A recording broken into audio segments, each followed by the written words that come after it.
What's up, y'all? It's your host, Sensei, aka I'm back here on another episode. I say thank y'all for clicking on this video. Welcome to 2026. I say thank y'all for the great year that we had, and we're gonna have more great ones upcoming. And honestly, I wanted to do some housekeeping to set myself in order to have as a valuable and beautiful and enjoyable 2026 as I can. We must be doubling, tripling, quadrupling the small and extreme benefits that we have been given. And you know what? I wanted to start this off with the reason why momentum might be one of my big names, my big write downs, my big descriptions of what I want my 2026 to truly encapsulate. Because as we all know, the new year always gives space to the resolutions, the new year, new me, the stepping away from what I did last year. I'm not gonna tolerate any of the fake friends, any of the negative energy, any of the, keep your past away from me. Keep your envy, keep your jealousy, keep all those. You basically, I'm talking about that one picture when the lady is like stepping onto the new year where it seems like she's been walking for years on years on years. They went dummy when they dropped that. I think that was 2014 when that first came out. But beyond the points, I wanted to highlight the fact that when you are able to write down the thing that you want to do and actually give yourself a plan for the future, it makes it far more likely. For all my advocates, being able to set specific, measurable, attainable, relevant, and time-conducing goals. It's able to see the light at the tunnel when it feels too far. And that's always been one of my things when it comes to resolutions in and of itself. It always felt like this grandiose thing that you're trying to like claw and like scratch at. For example, trying to lose weight. Trying to lose how much weight? Is that actually applicable to you? Is that a truly attainable goal? You want to look like Ryan Efron in 17 again, or that one college movie when they're breaking down stuff? Is that truly a thing that you can grab onto? You want to look like a comic book character? Are you trying to make $1 million this year when you haven't even figured out a plan? It's one of those things where it feels like setting yourself up for failure before the year even starts. And that's why this year I want to go in with a set plan, a set action to set myself up to be relying on the accountable steps that I've put myself through. And that's why I have been working on this for a couple months now. See, that's the trick. That's where people get you. That's how you're able to really lock in. People like to start on January 1st. Me, myself, I like to go November 18th. That's when I start to try and build up days. It's one of those things where if you're able to set a habit in motion, you're going to be able to stick to it far easier than just saying, all right, today I'm quitting hard turkey off of sugars, off of nicotine, because I know y'all be addicted, y'all be connected to that battery pack. Giving up meat, giving up this, and trying to do and trying to gain that. And that's low-key another thing that I've been recognizing when it comes to this resolution thing. It feels as if it's always about throwing away your past self, even though you have worked so hard to get to the place you are.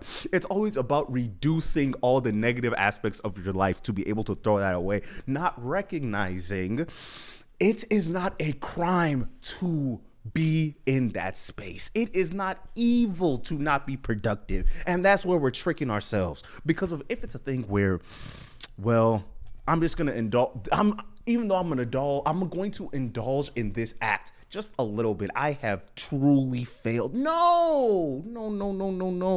That's because it feels as if the rewards in life should not be the thing that you are going to be punishing yourself over. Let me give an example. You've been eating well for a whole week. You've been meal prepping. You've been eating whole foods. You've been eating lean meats. And then on that Friday after the club, you get that itching, that Taco Bell, that McDonald's start calling your name. And then you go and buy yourself 7 McChickens and a McFlurry. You make sure you put cheese on every single one of those McChickens. Does that mean you lost? Does that mean that you are worthless? Of course not. Of course not. it's a small, I don't even want to say it's a small step back. I feel like that's just part of the growth, because of growth is not linear. It goes in waves. It goes in waves. As long as you're to the right and to the left, that's all you, as long as you're to the right and up, that's all you gotta do. It's just just incremental steps towards the place that you are trying to walk towards. When I'm talking about momentum, I'm more so talking about choices. And if you're cognizant of the choices you are making or not, you are going to be making choices every day, every hour, every minute. And I've noticed, if you have started your day trying to build up wins, you are more likely to win at the end of the day if you've been winning throughout. But there's a flip side. If you have started your day on a low point and you just continuously been secreting and becoming the dopamine that you are grabbing onto, you will become there's a negative spiral loop that is going to be given you also. And when it comes to the choices, and when it comes to choices, you could be making all the positive choices in the world. You will get those benefits. Being like, for example, let's say you wake up early in the morning. You give yourself, let me read 10 pages before I get out the book. Before I get out of bed, let me just read a couple pages and go on my day. You know what you're more likely to do? You're more likely to fix your bed. You're more likely to clean yourself up. You're more likely to hit the gym. And now guess what you're doing? You're gonna throw trash in your body after hitting that gym. You just sweated and dreaded for 2 hours trying to get right, an hour and a half.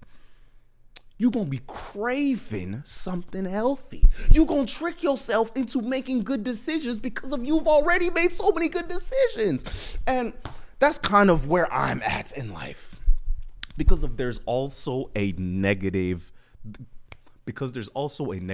switch that happens. For example, let's say you wake up, you on that phone, like your mama said it is that phone. It has to be that phone. That's what's really here.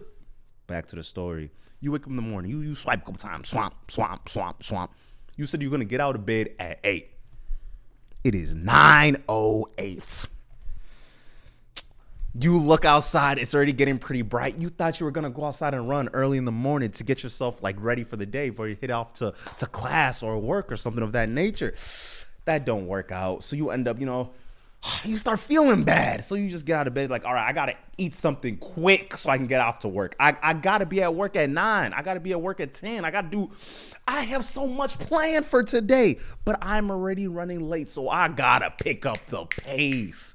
You plan to eat some oatmeal with some fruit and get yourself a fresh squeezed cup of orange juice and some water to get yourself really going. You're going to put some protein powder inside your oatmeal to really get your day going, moving.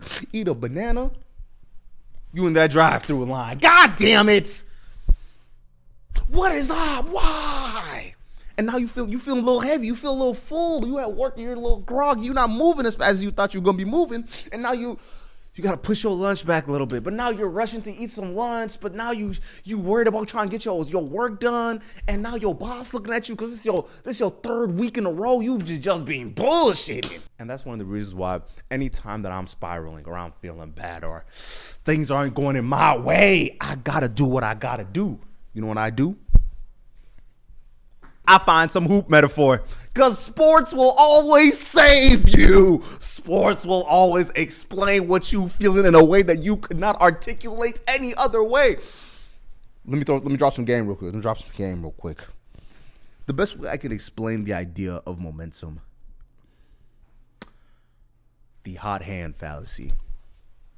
Now you might be asking, Sensei, what's the hot hand fallacy? What's going on? Let me tell you. The hot hand fallacy is the idea that when you shoot a 3, bang, you hit that shot. The next shot you shoot that with confidence, because guess what? You already hit one. You already hit 2. Oh, you just hit 3-4 shots in a row. I bet you gonna hit the next one. Deep in your heart, you feel like you're gonna hit the next one. It's impossible for you to not hit the next one. And you know why you think it's impossible? Because you're hot. Because you're moving. Because you're doing your work. You're cooking. But guess what? Statistically, those two things, your shot number 1, shot number 2, and now your shot 6, 7, it has nothing to do with each other. They're all zero. It's all a 50-50 chance you're going to hit that shot. But you know, due to the confidence that you've built up and the fact that you is moving the way you moving, green. That's all you feeling deep down. And that's how you got to treat your life. That's how you have to build upon your wins.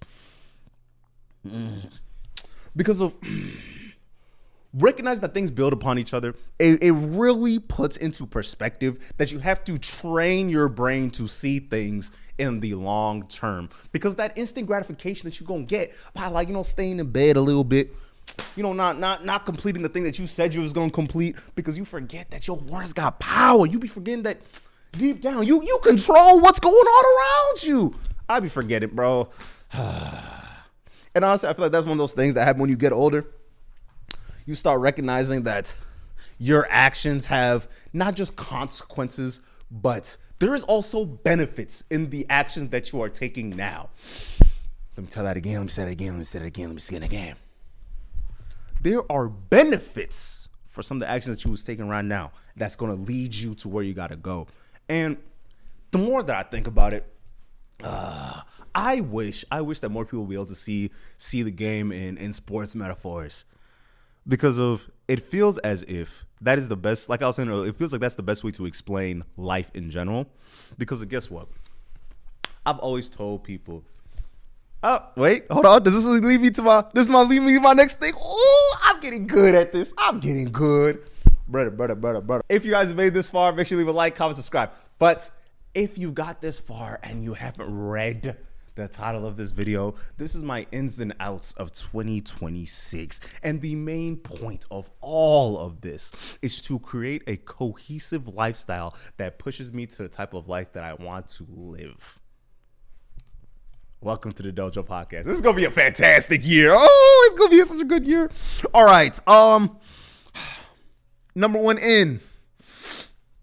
Sports metaphors are the key to life. Let me explain.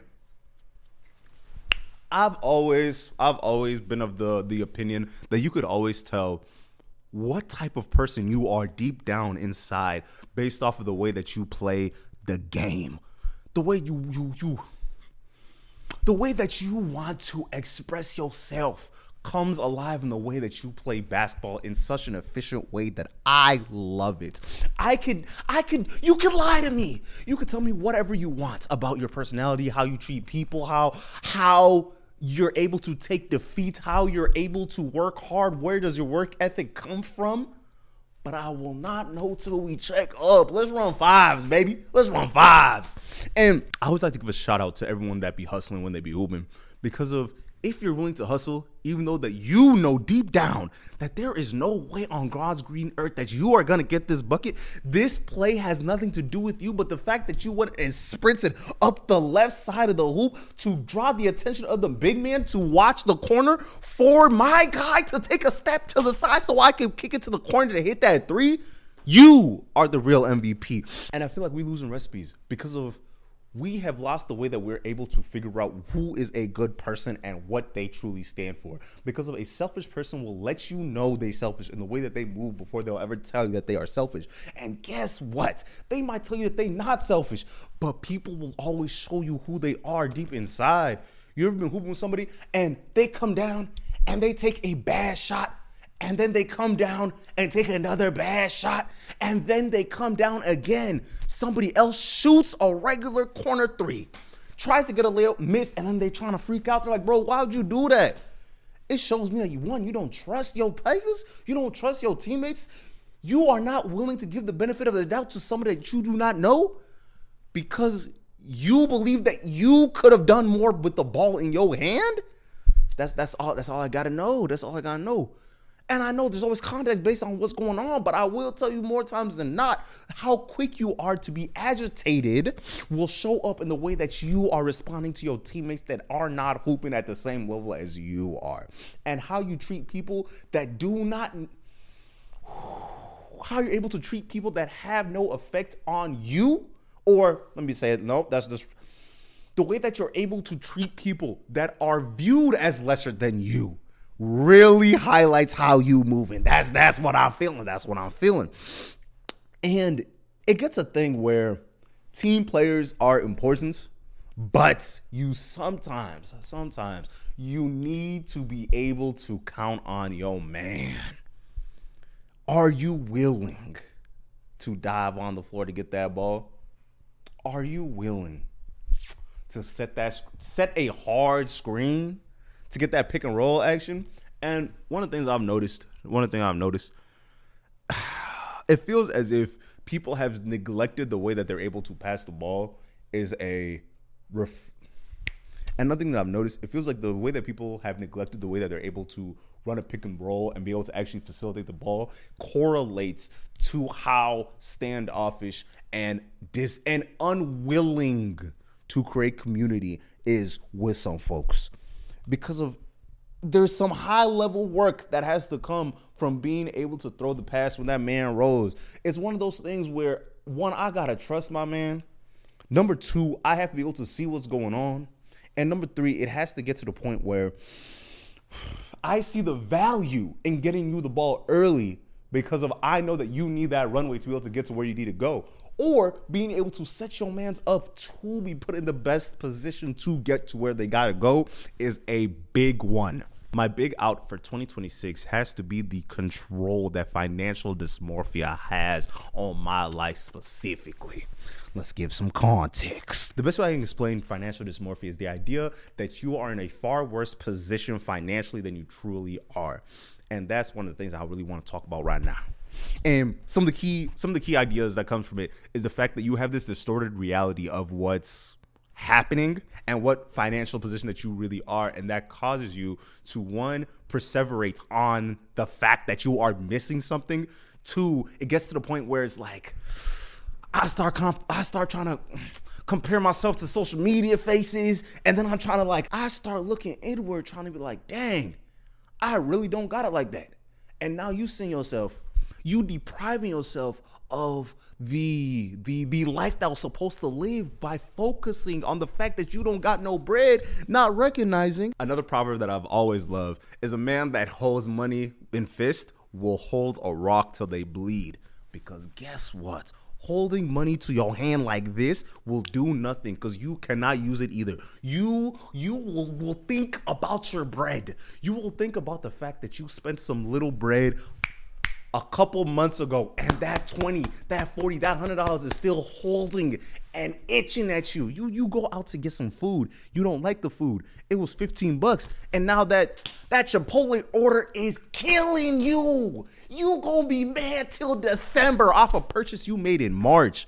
Is that good for your heart? It can't be good for your heart. And now you start to peep. Oh, wait a minute. There's this opportunity here. There's this space there. I start looking at myself like, maybe I'm not good enough.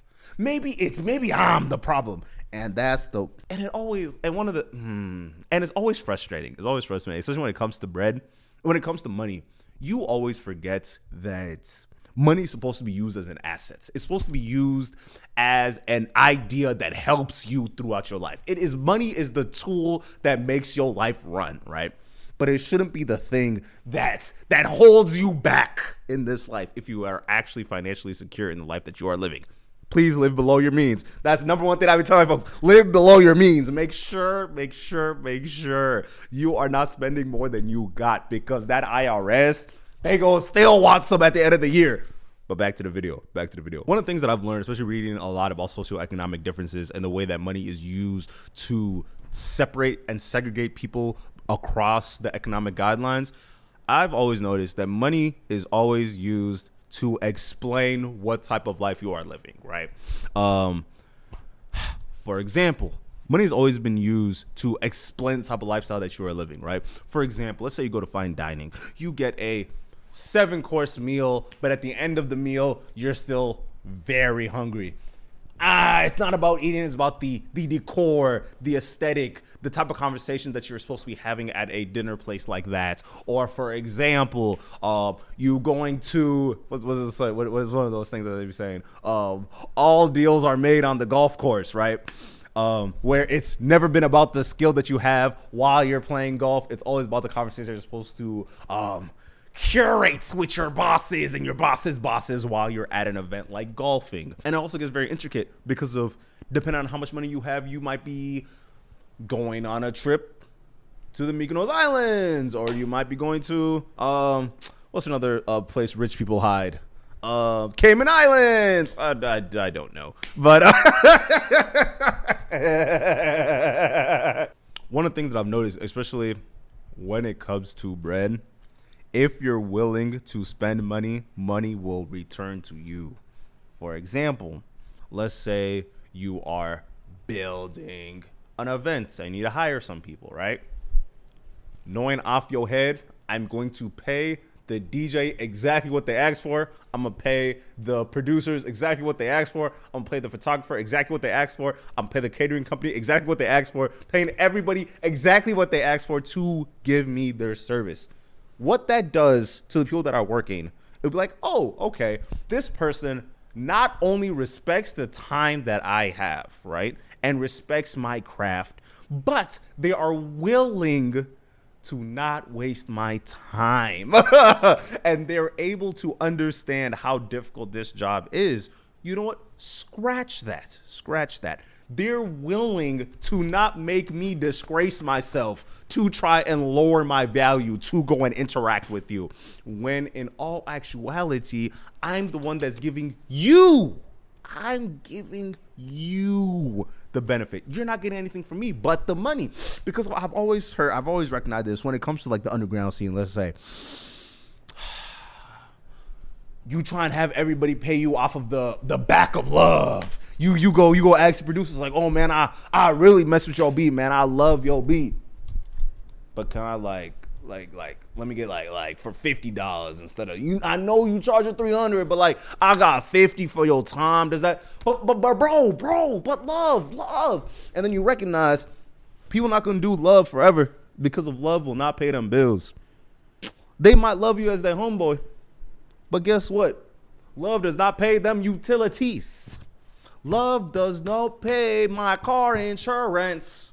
Love does not pay my child daycare fees. It does not. It does not pay for my McChickens when I am outside working. You feel me? And not even to mention, people want to work with people that respect them, right? People want to work with people that it's not a hard task to get what they owed. And I start to recognize this too, where you need to know what type of role that you are having in this business agreement, right? Because I've seen so many times where it's like, hey, oh yeah, come mess with me, come work with me, right? And I'm gonna pay you I'm gonna tag you in the post. Yeah, I'll tag you in my post, bro. I got 300,000 followers on my page, bro. And that's best case scenario.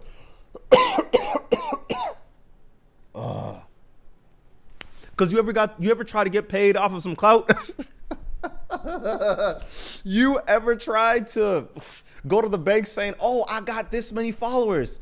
Does those followers equate to bread? Yes or no? We got to be working. We got to be moving. Because, hey, not only is social media fake, but two, so let's say your social media is real. You actually got 300,000 followers, right? I'm a photographer. I just did some work for you. You're going to post the pic. You're going to post the video. You're going to tag me. You're going to put my name right there for everybody to see. And nobody clicks on my page. Nobody clicks to book. Nobody clicks on my page. Nobody clicks to book me. Nobody is like, hey, I have this wedding in June that I'd love you to shoot for. Oh, I have this tour to go on these dates. Are you free? No, I got nothing but some views that went to your page. Fuck no, nigga. Fuck no. I find it so interesting because it feels like we're all coming from the same place when it comes from finances, where finances hasn't been a thing that has been taught or so much so engaged with for like generations for some folks, because it gets to the point where people are not recognizing that they have some financial triggers that they have not worked upon, and it starts to cause a bunch of like guilt and then self-loathing that comes to the fact that you are not enough and you are not making enough, and now you are literally worth exactly what is in your bank accounts, and it gets to the point where like, I do not have much in there. And one of my things, and not even to mention, alongside that, people not recognizing their triggers, people don't recognize that the people that they're living with, the people that gave birth to them, are their financial triggers. There we go. Because people don't recognize they financial triggers is all about is all over the place. It's everywhere, especially with their parents, right? And I've met people, I've talked to people about it, where where their parents are like, oh, you have a job now. You want to work at I've been saying they better start paying me. But you work at this fast food joint. You work at this trampoline park. You work at Best Buy. You work at this and that and that and that. Give me rents. If you a parent asking your kid for some rent, you a bum. You are a goddamn bum. I cannot say anything other than that. The only acceptable thing that I'm taking for quote unquote rents is the fact that at the end of the month, you're going to have them pay rent, but all that money is doing is being grabbed and then put in a high yield savings account. That's the only thing that I'm accepting for the idea of having your kids pay the house, because that is absolutely insane. Because of, especially when it comes to like wealth in general, it's so backwards to be getting some money and then handing it back. You're supposed to be moving it to your kids because of I'm gonna go on this quick rant, and I think that's what pisses me off the most about when people buy their parents like a house and cars and on and on and on and on and on, because it feels as if trying to make up for the life that they did not live, right? But also, it feels as if we are clinging on to this idea of what wealth is supposed to look like without recognizing the type of life that your family and parents are even able to live in the first place. It kind of reminded me of the whole Odell not thinking that $100 million is enough to live your life. That's not generational wealth, bro. Because like after taxes come, they gonna take like 50 million of that, and then you have to buy your mama a house, your dad a house, your homeboy a Jag. You gotta buy this person a Jaguar. You gotta buy so many sports and supercars that by the end of the time your career, you holding on to $2-3 million. Who the fuck told you to buy everybody everything? What do they need with everything? How are you going to buy them a car that they cannot afford the tax on? How are you going to buy them a car that they cannot pay the insurance on? The gas is premium. They've never paid premium gas in their life. That is insane. Because guess what? When it comes to house maintenance, it'll be you. When it comes to car payments, it'll be you. When it comes to who is going to mow the lawn and wash the windows and clean the floors. Make sure there's no dust in your 7-12 bedroom home that you gave your mother that literally only lives with your father. Who will do it? You will pay for it. That's what you will do. You will pay for it.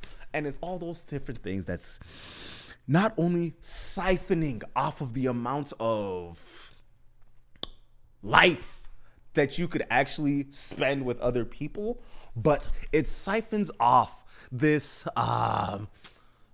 I don't want to call it like this need to provide, but it's like this obsession with giving the biggest and the greatest and the most, when it's like your family can't even live the type of life that you're trying to give them. It's more of like a stroking of ego than anything, than actually like repaying them for all like the life that they've given you, right? I feel like it all, and not even to mention, especially when it comes to your parents, I feel like it also stems from their own triggers being their own parents, because I've seen people where, it might be the Nigerian in me, where I've seen, I've seen parents and I've seen grandparents where they did the exact same thing their parents did, where they'll be sending thousands of dollars back to the motherland sending all the clothes they got to the motherland. I remember I was talking to one of my family friends that was talking about how their parents went and sent a car home to the motherland. Fuck is you sending a car for? It was a brand new Mercedes Benz. What are we doing?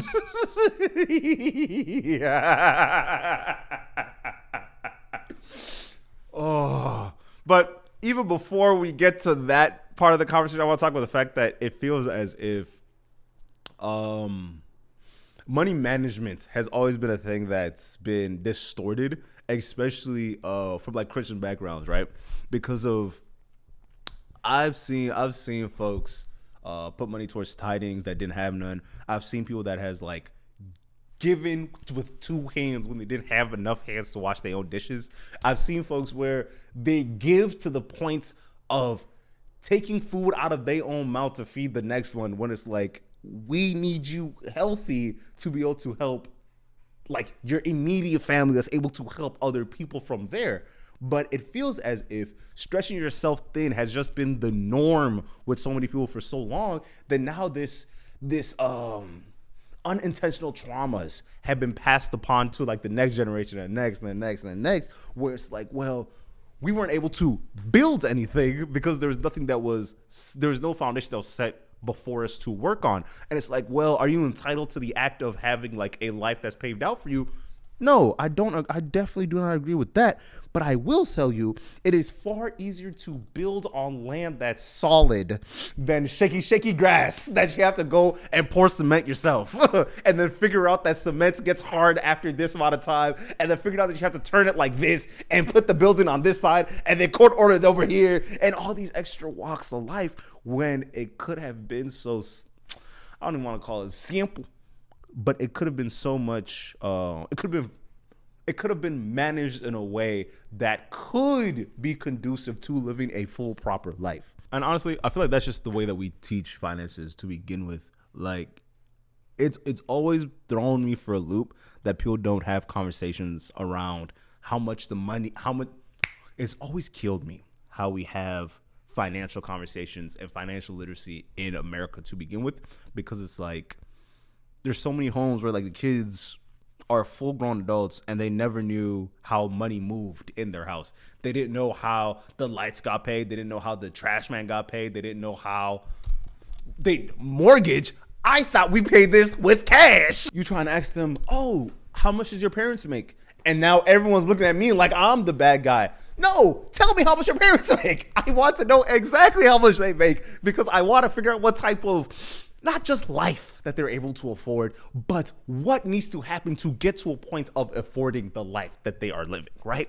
And I feel like it causes so much of a disconnect, and it's so difficult to it becomes so difficult to actually know what things are worth and how expensive life can be, especially with the bombardment that we are getting from social media on the back end, where we feel like, oh, this 18-year-old just made $24 million off of selling this and this and this. Oh, this one rapper went and bought everybody a Hellcat.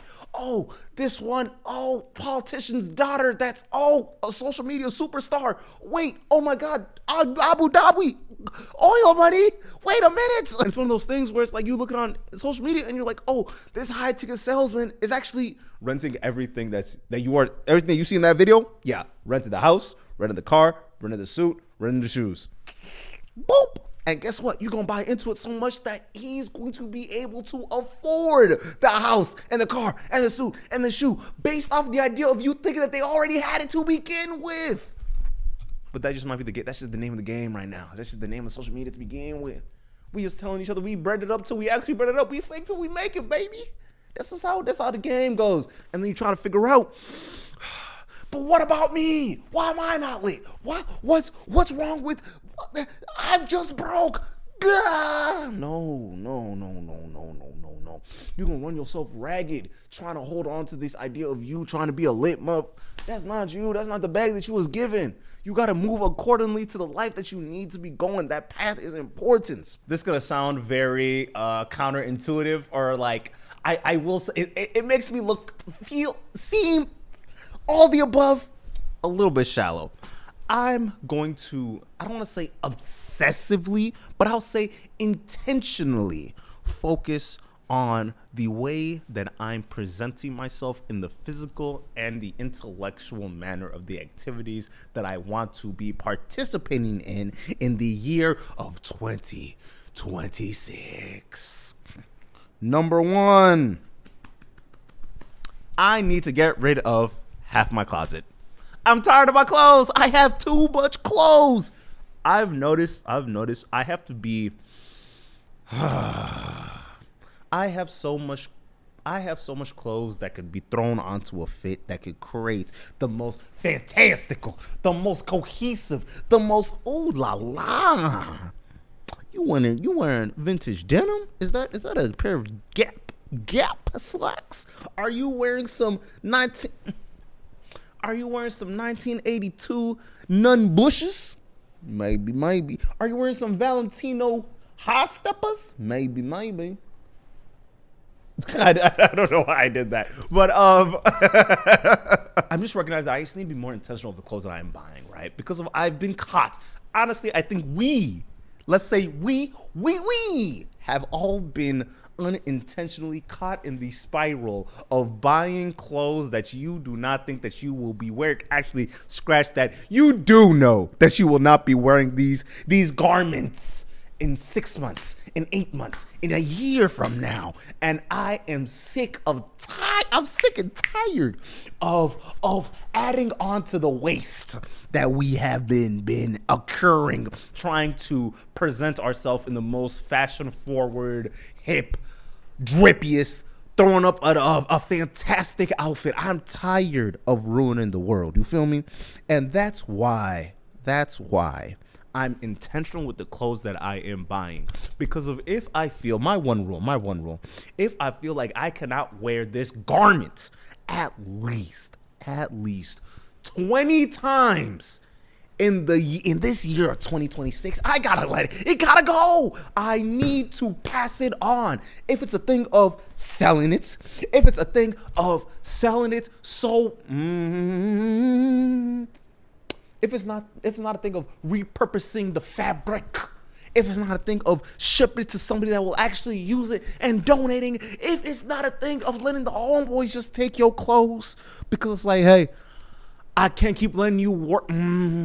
I cannot keep letting the homies walk outside as if they are a high school basketball player. I cannot allow that anymore. You cannot be wearing sweats to everything. You did not just come from breaking a sweat. So why do you only have sweatpants? Am I wrong? Am I the evil one? Because I think we got to get to the point of not just cohesive fits, but at least enjoying the fit that you got on. I don't know how many times over the past year that I go and I'm trying to figure out the outfit. I have so many different choices, so many different things that go with so many different other things. I put it on. I think it works, but you're not too confident in it. And then by the time that you step out, it's just the clothes is wearing you. You're not wearing the clothes. That's evil. That cannot. No. Not in my life. Not in my 2026. We gotta break the curses. We gotta break the curses. It cannot continue. And honestly, I don't really even care too much about like the self makeover, like the doing your nails and doing your hair and getting haircuts and all that stuff. I don't believe in haircuts. I do not. No. I believe in grooming yourself in the way. I believe in grooming yourself in a way that allows you to not focus and not to obsess over the way that you look. Because I realized something, the industries, it's always been the industries. They're always sending you threads. You're sending you trends to jump on. So you're always like, it gotta be something new. And you know what? They did too much these past 3 years. COVID broke the game. Because you're supposed to send, here is 1, 2, 3 if you're pushing it. There should be 3 trends a year at the most. These motherfuckers gave us These motherfuckers gave us these motherfuckers gave us Mob Boss, Sailor Boy, and and Demure in the span of a week and a half. You did too much. I'm okay. I'm okay. I'm okay. I'm okay. And you know what my problem is? Because of let me show you the exact moment that it broke for me. I don't know what they're feeding this new generation of advertisers, but you got me. Fine. You see it? You see it? You got me. Ew. Did I think that I was going to be a race car driver when I bought those shoes? Maybe a little bit. Once I watched that F1 movie, say, you know what? I got the exact same shoes. I know exactly what I'm going to wear. Why do I need such a low soul? Low key. And that's another thing. Being conscious of not just the way that you look, but the aesthetic benefits of how you could look is very important, because of I should have known these shoes were not for me, because of I'm literally at the cusp of being short. I was talking to my homeboy about this the other day, right? And he was like, yeah, he used to always think that he always thought that he was tall. He always thought that he's just objectively been a tall dude. He'd be described as tall. He goes to a spot, and when I tell you, every woman in a 100-mile vicinity, bro's in the South, he's like, yeah, they call me average. They say I'm on the brim. He's on the brim of being short. Motherfuckers are 6'1", 6'2". What are we talking about? What are we doing?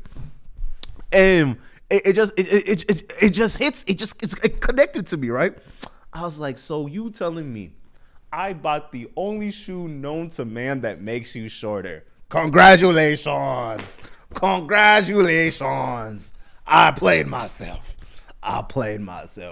And it's one of those things where I realize I'm only tall in certain shoes, and that like clicks me back to reality. You ever been like, because usually anywhere that I go, I'm at least like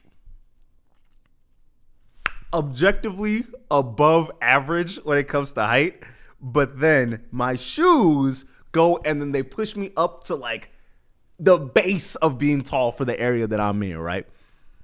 Brother, I put these shoes on and I legitimately shrink. And it doesn't give me enough shoe on the bottom. It doesn't give me enough like, what's it called? It doesn't give my soles enough boost, right? So it feels like my body is like encroaching on itself because my posture is bad, because my feet are like rolling inward because there's no arch support. Yeah, it's a sick world that we live in. It's a sick world because of the silhouette. It's a beautiful silhouette. Beautiful silhouette. I like it. But then you fucked me. But beyond the point.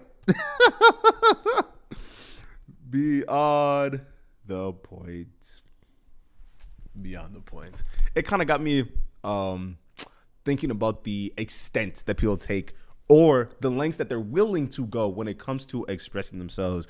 And the fact that it seems like this is a new age for men, because of it's been very recent in the past, like maybe 6 years, when men has been so openly not just willing to dress up, but able to dress up, where like designers are actually taking chances. There is actually more space for people to wear even something as simple as like leather jacket. Like the other day I was looking around, I was talking to some of my homeboys, and then I was talking to my homeboys about just like outfits and like must and like your main rotations that came to me. I'm like, oh, my main things that I always have no matter where I'm going, like travel wise, if I know that's gonna be even semi cold, I always bring my varsity jacket, and then I also bring a leather jacket. I always have those two jackets are my go-to. Everyone's looking at me, it's like, brother, you wear leather all the time? Fire.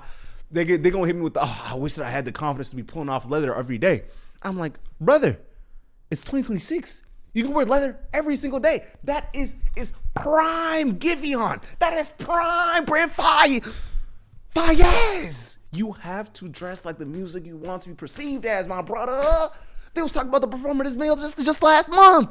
You got to be able to be more performative, the most performative man, because guess what? You are like I was saying earlier, the brain is so lazy. The brain is so lazy. It's just trying to find trends. It's just trying to find patterns in the life that it's living. So they're like, oh, this one male baddie was wearing this leather jacket. This one other male baddie was wearing this leather jacket. You wearing this leather jacket. You just have to be a male baddie. And you know what you do?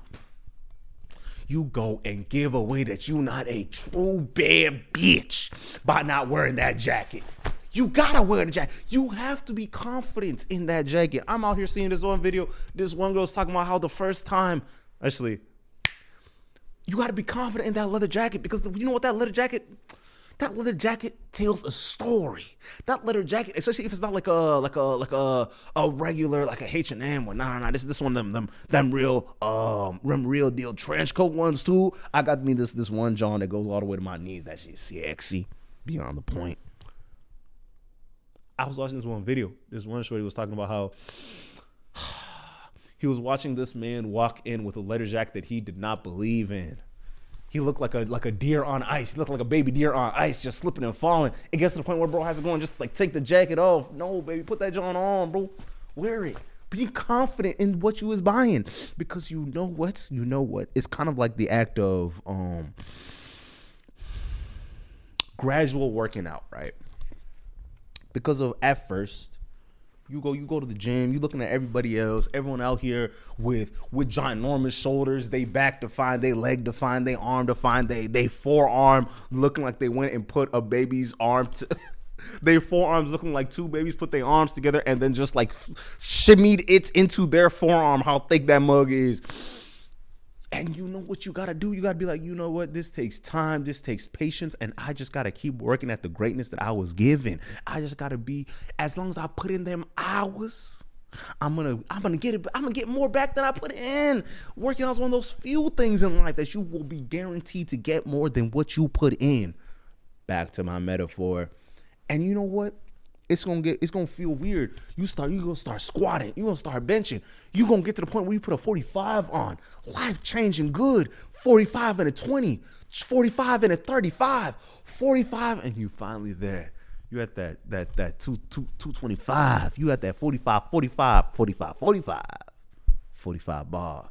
You at that point that a small percentage of the world will ever see. There's not too many men that can put 225 up in the air like that.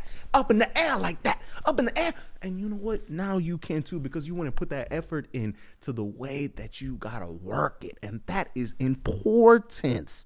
That is important. I need you. I always like to tell folks, if folks are not questioning your sexuality based off of your fit, you is not cooking enough. You are not experimenting enough in your fits. If nobody is questioning, if you swing that way, you feel me? I remember I was in college, and this one girl asked. Keep in mind, I'm at the bar. I'm hanging out. I'm chilling. I got my leather jacket on. You know, I'm two-stepping. I'm not sour in one hand, Long Island the other. I wish bars would offer martini espressos at night, but I haven't found a bar or a nightclub that's willing to give me a martini espresso, or I have not found a bar that's willing to give me an espresso martini after the hours of 5 p.m. Bring back espresso martinis. But I'm kicking it Long Island, the longest on this time I'm sour, going back and forth, just jiggy with it. You start getting vibes, you start moving, you start grooving, you start fume. And you know what? I do got on some slacks. I got some did I have leather pants on? I might have had leather pants on with a leather jacket. Is that wildin'? Am I wrong? Camera over there, am I wrong? I start walking around, I start moving, I start grooving. This one girl walks up to talk to me. We yapping and we talking for a bit. She gonna ask me, is like, do you like men? I was shocked. I was like, wow, I've only heard stories of this. I said, no.